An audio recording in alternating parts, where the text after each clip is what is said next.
Hello 10th class, how are you? I hope you all are fine at your place. We have actually completed one chapter of political science. We have done the revision of that chapter. And according to your consensus, as we have discussed in the doubt class, you told me to revise economics now. You all wanted to revise economics. Okay. So basically, economics is a subject that is need to be understood because there is no material to be cramped up. ऐसा कुछ नहीं है रटने का, सब समझना पड़ेगा, concept समझना पड़ेगा, उसको बेसिक लाइफ में, आपकी एवरीडे लाइफ में इम्प्लीमेंट करना पड़ेगा. इकोनॉमिक्स अर्थशास्त्र क्या है? The circulation of money, goods and services. We have to understand that concept. अर्थव्यवस्था में वही पढ़ना पड़ता है. तो इसमें ऐसा कुछ नहीं है जो पहले से लिखा है या जो आगे लिखा जाएगा या फिर सब कुछ हमारे बेसिक एवरीडे लाइफ है. तो इकोनॉमिक्स को समझने के लिए सबसे ज़रूरी पार्ट यही है कि हमें उसे अपनी एवरीडे लाइफ में इम्प्लाई करना पड़ता है. ओके. तो आज जो हम टॉपिक पढ़ेंगे वो हमारा चैप्टर फर्स्ट है इकोनॉमिक्स में, डेवलपमेंट. आज इस चैप्टर को हम कंप्लीट कर लेंगे because this is the revision video, right. तो हम इसमें उतना डिटेल में नहीं जाएंगे जितना हमने चैप्टर में पढ़ लिया है, but we will cover each and every point. You have to be with me very attentively and just try to understand the things. We will revise each and everything. I will tell you how important questions will be framed. कैसे कैसे questions importantly बन सकते हैं वो भी मैं आपको समझाऊंगी, जिससे कि आपको प्रैक्टिस हो जाए कि जब आप चैप्टर पढ़ रहे हो तो कैसे क्वेश्चंस आ सकते हैं. चलो, now tell me what is development.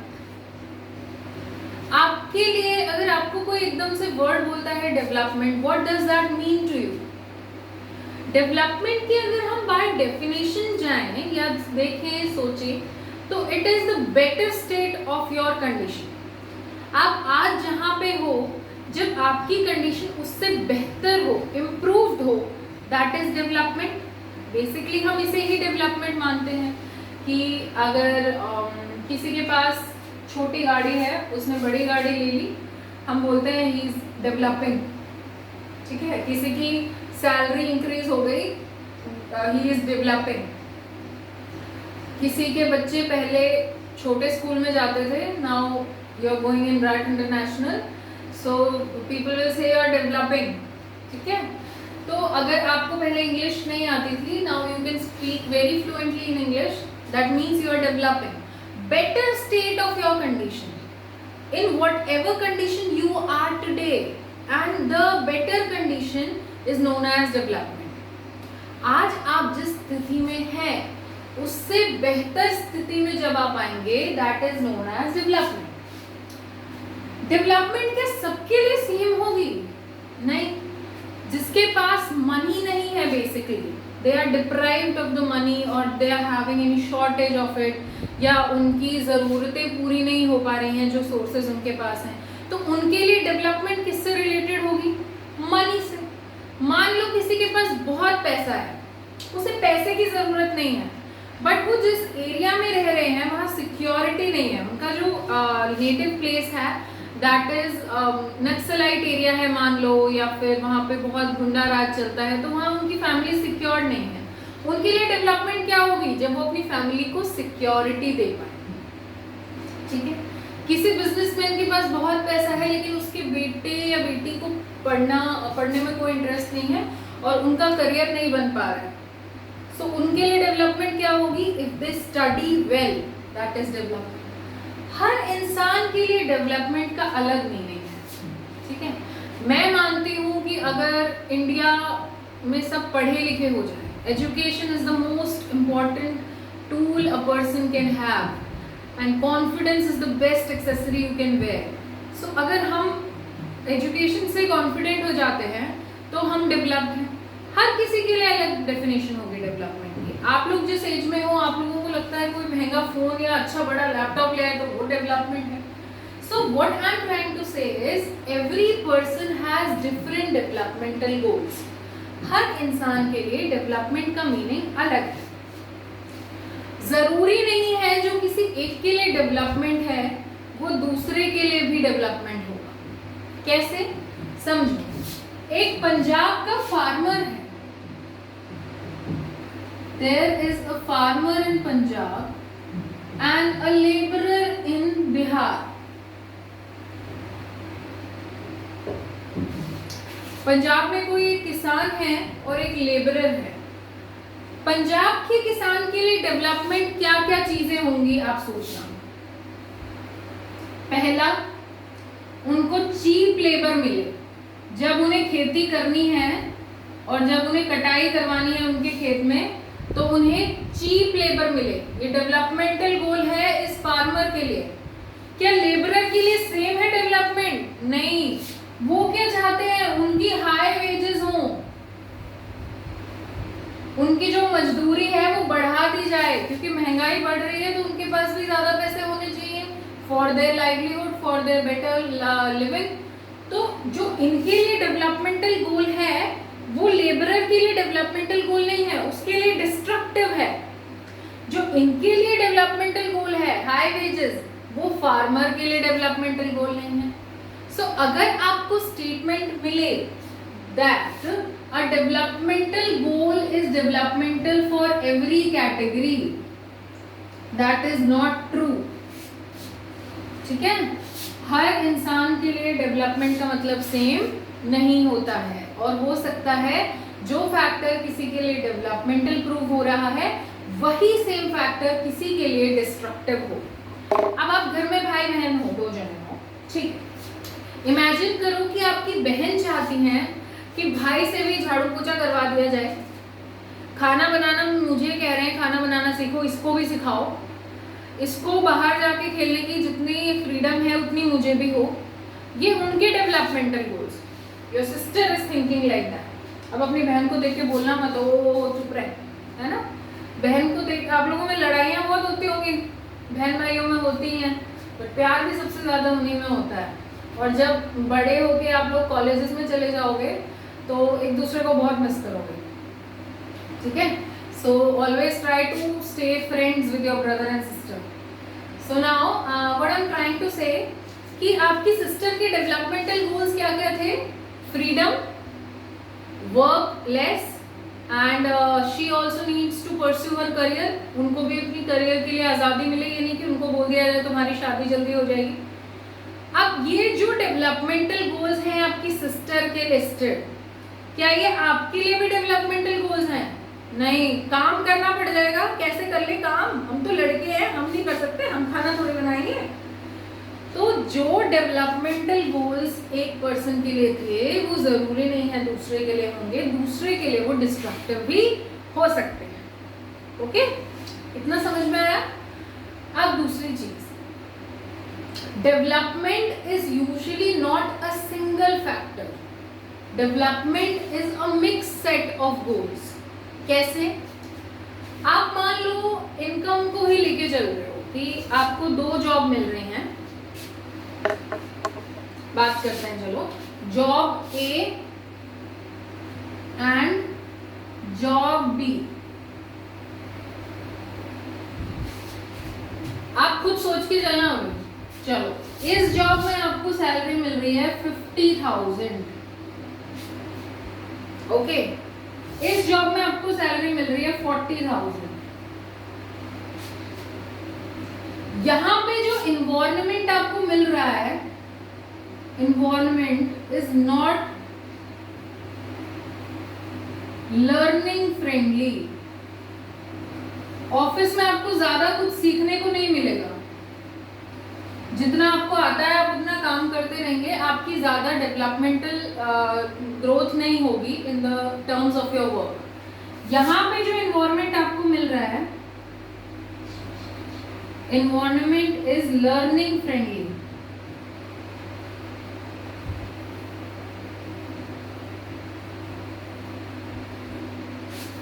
Job A की जो प्लेस है वो आपके घर से 20 किलोमीटर दूर है, जॉब बी की जो प्लेस है वो आपके घर से 10 किलोमीटर दूर है।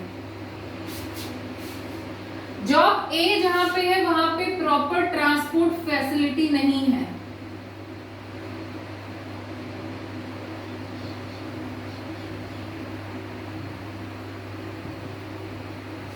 जॉब बी जहां पे है वहां पे प्रॉपर ट्रांसपोर्ट फैसिलिटी है।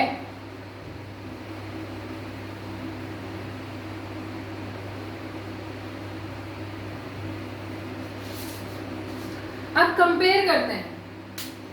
जॉब ए में आपकी इनकम हाई है, जॉब बी में 10,000 रुपए कम मिल रहे हैं, तो क्या इस फैक्टर पे आप जॉब ए ले लोगे? अब कुछ लोग, कुछ लड़के बहुत ही हाँ ले लेंगे मैम ले लेंगे। अरे नहीं, आगे तो सुनो। यहाँ पे कुछ सीखने को ज्यादा नहीं मिल रहा है। जॉब बी में you will get many things to learn. Job A का डिस्टेंस बहुत ज्यादा है 20 किलोमीटर, और उसके बाद भी कोई प्रॉपर ट्रांसपोर्ट फैसिलिटी है नहीं। आपको खुद का व्हीकल ले जाना पड़ेगा, आपको खुद का तेल जलाना पड़ेगा। नाउ यहाँ पे 10 किलोमीटर से ज्यादा दूर भी नहीं है और ट्रांसपोर्ट फैसिलिटी भी है, खुद का व्हीकल ले जाने की भी जरूरत नहीं है। So developmental is not usually in terms of money. हमेशा विकास सिर्फ इनकम से रिलेटेड नहीं होता है। आप वर्क स्फेयर में अपने काम में कितना ग्रो कर रहे हो। मान लो मैं किसी और स्कूल में जॉब करती, मुझे वहां पे ज्यादा कुछ सीखने को नहीं मिलता, ठीक है, लेकिन आज मैं राट में काम कर रही हूँ, तो मेरे साथ में जो मेरे कलीग्स हैं वो बहुत वेल एजुकेटेड हैं, उनसे मुझे बहुत कुछ सीखने को मिल रहा है। रिस्पेक्टेड प्रिंसिपल सर हैं, वो हमें बेटर गाइडेंस देते हैं, तो मुझे बहुत कुछ सीखने को मिल रहा है। So what will I prefer, कि मुझे लाइफ में ग्रोथ मिले, पर्सनालिटी डेवलपमेंट हो मेरी, इसीलिए लोग बेटर स्कूल्स को चुनते हैं ताकि आप लोगों की ग्रोथ हो। So usually development is not in the terms of money. हमेशा पैसे से विकास नहीं देखा जाता है। आज आप देश का विकास देखते हो तब आप क्या ये कहते हो कि सैलरी बढ़ गई तो लोगों का विकास हो गया? नहीं, रोड्स होने चाहिए, हमारे पास इलेक्ट्रिसिटी होनी चाहिए, बेटर हेल्थ कंडीशंस होनी चाहिए। तो यूजुअली एक मिक्स सेट ऑफ गोल्स होती है development. It is not only a single factor, development is a mix set of goals. ठीक है, इतना समझ में आ गया?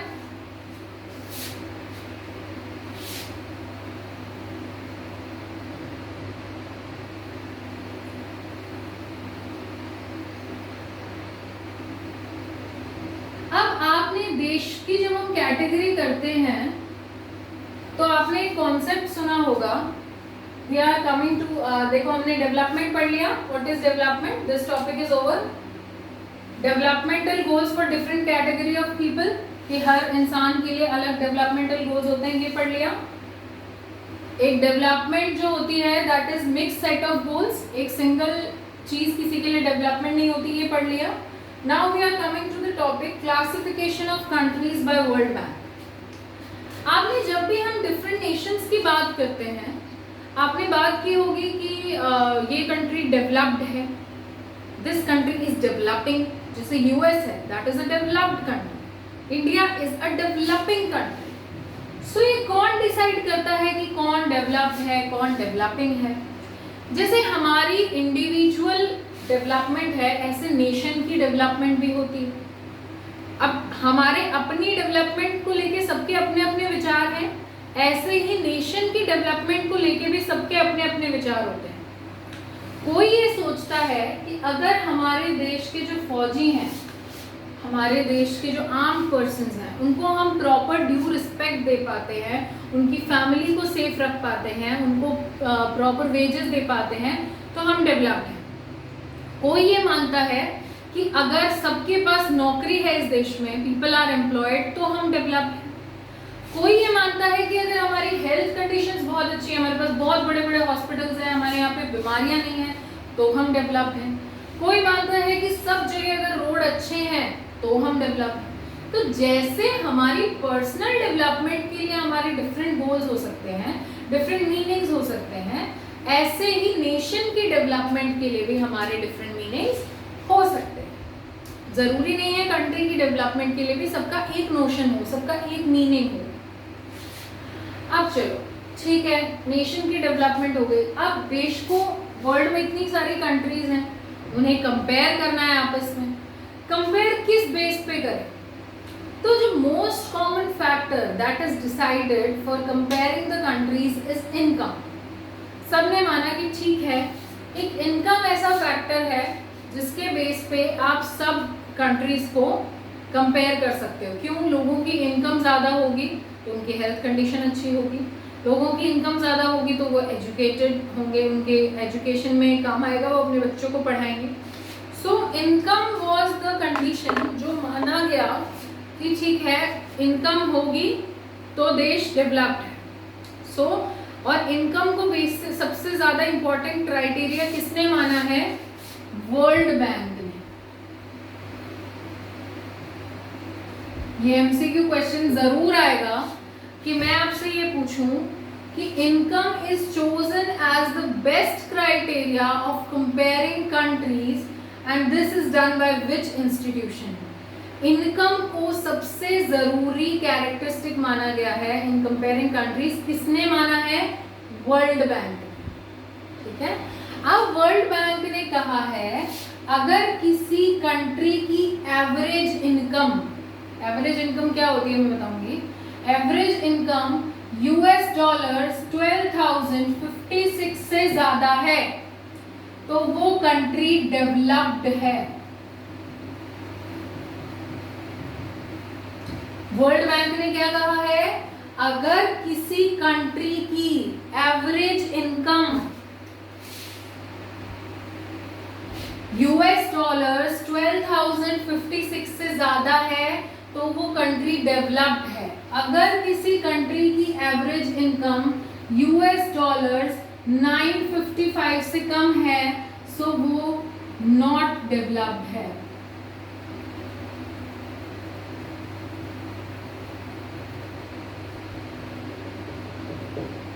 अब पैसे में बोला है तो this countries are rich countries, these countries are termed as poor countries.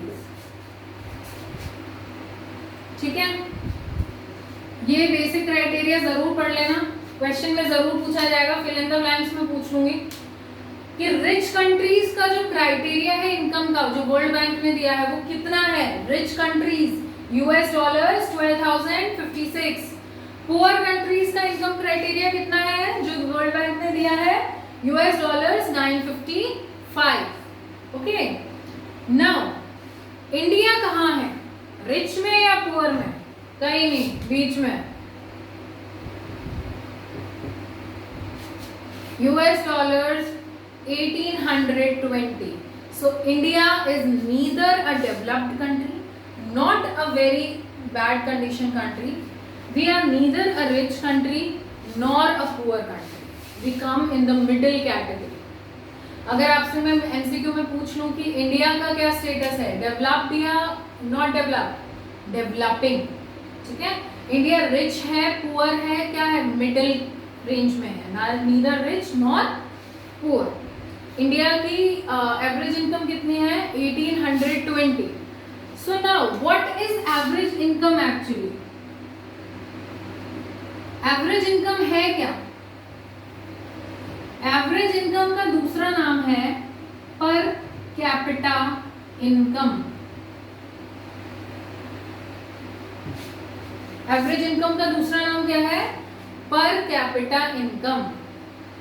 Average income use की जाती है. अब किसकी इनकम यूज करेंगे? अदरवाइज कंपेयर करना है जब हमें देश को, तो क्या बोलेंगे? सिर्फ अंबानी जी की कंपेयर कर लो तनख्वाह, या फिर सिर्फ एक जो दिहाड़ी मजदूर है उसकी कंपेयर कर लो?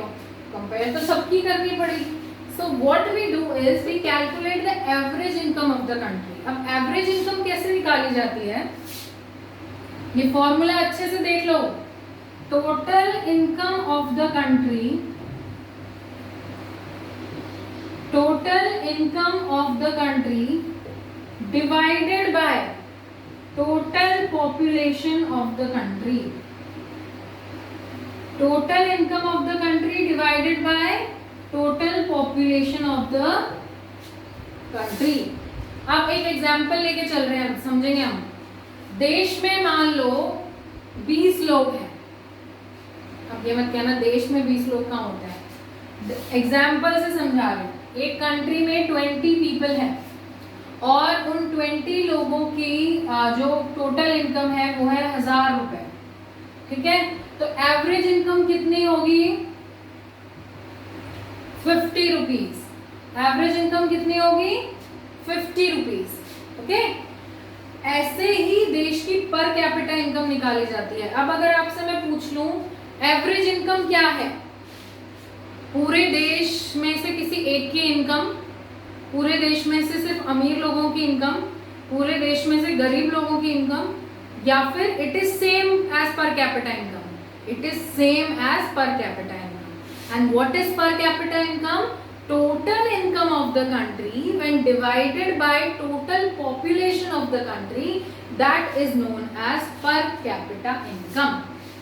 I hope the concept is clear. When we divide the total income of the country by the total population of the country, that comes the per capita income. Clear? अब per capita income निकाल लिया हमने, ठीक है। अब क्या हम development को देखने के लिए सिर्फ per capita income को ही देखेंगे? आप बताओ कि क्या हम जब हमारी ही कंट्री में डिफरेंट स्टेट्स को कंपेयर कर रहे हैं या डिफरेंट कंट्रीज को कंपेयर कर रहे हैं तो सिर्फ पर कैपिटा इनकम को देखना ओके है कि सिर्फ इनकम देखो लोगों की और चलते बनो आगे, बाकी कोई फैक्टर डेवलपमेंट के लिए देखना जरूरी है ही नहीं? ऐसा नहीं है, बहुत सारे क्राइटेरियाज और हैं जो देखने बहुत ज़रूरी हैं। आपकी बुक में एक टेबल दी गई है आपको, जिसमें हरियाणा, केरला और बिहार को कंपेयर किया है। उनमें से पर कैपिटा इनकम सबसे ज़्यादा हरियाणा की दिखाई गई है। इनकम देखोगे तो सबसे ज़्यादा रिच कौन है? हरियाणा। बट क्या ये सबसे डेवलप्ड स्टेट है? नहीं। क्यों नहीं है? 3 डिफरेंट क्राइटेरिया उसमें और दिए हैं। पहला है infant mortality rate.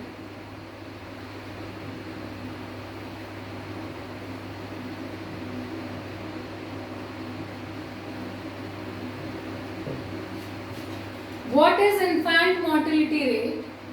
Upon every 1000 live births, upon every 1000 live births, 1000 बच्चे जन्मे जब तक, ठीक है, उसमें से कितने मर गए बिलो द एज ऑफ 1? 1 साल के होने से पहले पहले मर गए। Upon every 1000 live births, how many children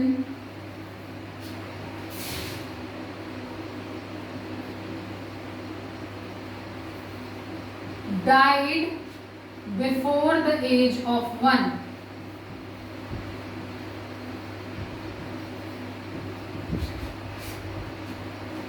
infant होता है छोटा बच्चा, मॉर्टेलिटी होता है death rate. Infant mortality rate, छोटे बच्चों का मरने का दर क्या है? तो इसमें जो एज क्राइटेरिया यूज होता है वो है 1 साल, कि 1 साल से पहले 1000 बच्चों में से कितने बच्चे मर गए। अब ऐसा नहीं है कि सिर्फ 1000 तक का ही रिकॉर्ड रखेंगे। अब एक प्राइमरी कैटेगरी तो हमें लेनी थी ना कि कैसे कंपेयर करेंगे। सो पहले 1000 लेंगे, इन 1000 में से कितने मरे वो होगा infant mortality rate. Then next 1000 उनमें से कितने मरे वो होगा इन्फेंट मॉर्टेलिटी रेट। इसमें सबसे इंपॉर्टेंट क्वेश्चन ये हो जाता है कि कितने लाइव बर्थ देखे जाते हैं? 1000। एज क्राइटेरिया क्या है? बिलो द एज ऑफ 1, ठीक है।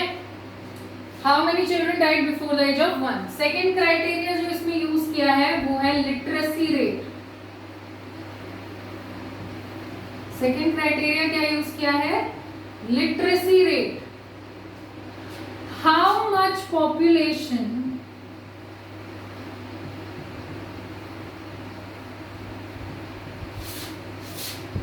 at the age of 7 and above is literate?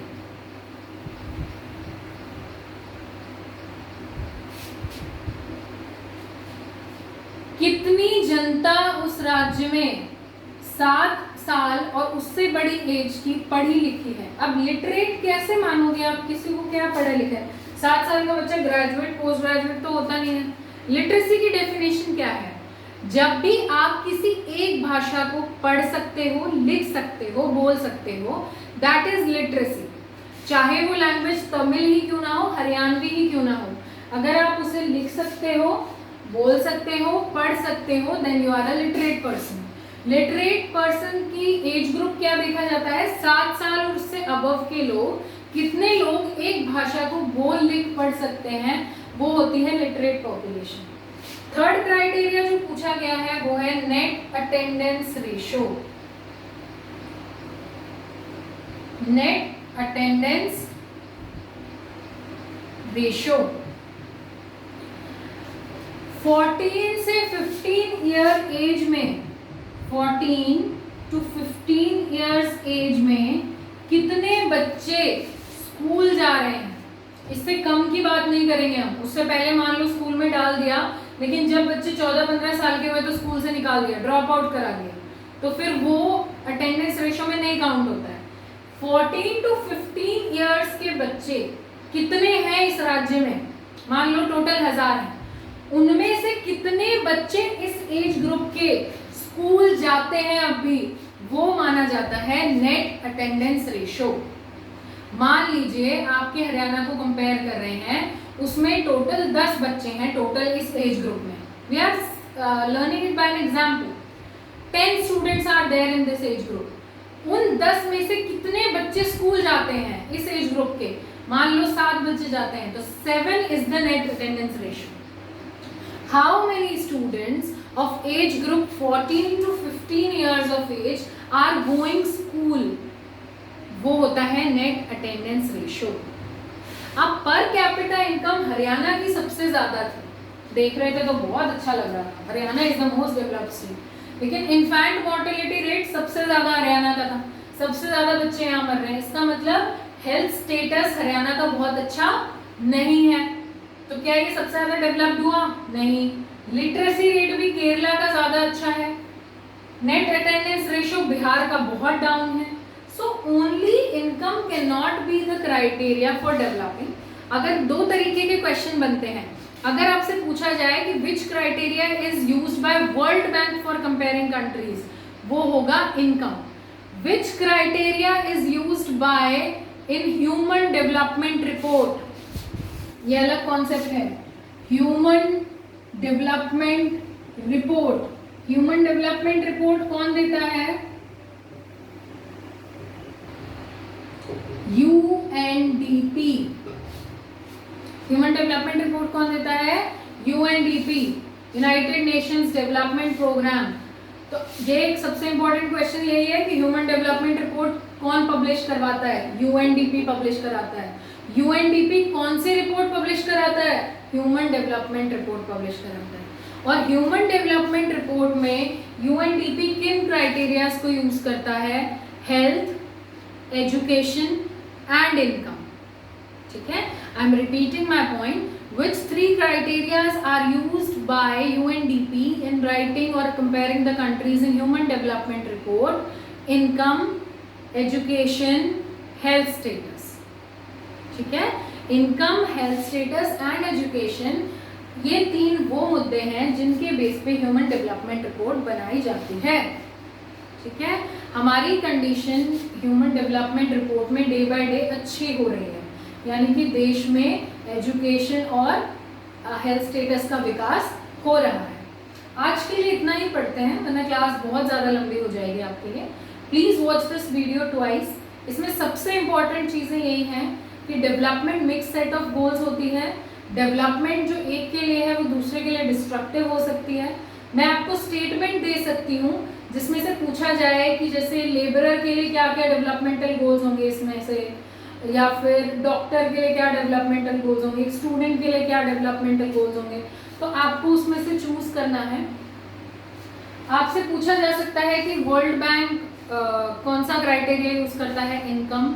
क्या इनकम के क्राइटेरिया थे? US dollars 12,056, rich countries US dollars 955, poor countries India is in middle range.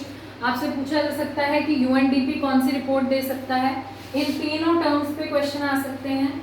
UNDP कौन से क्राइटेरिया यूज करता है, उस पे आ सकते हैं। बाकी के टॉपिक कल पढ़ेंगे। Have a very good day and we will meet in the doubt class.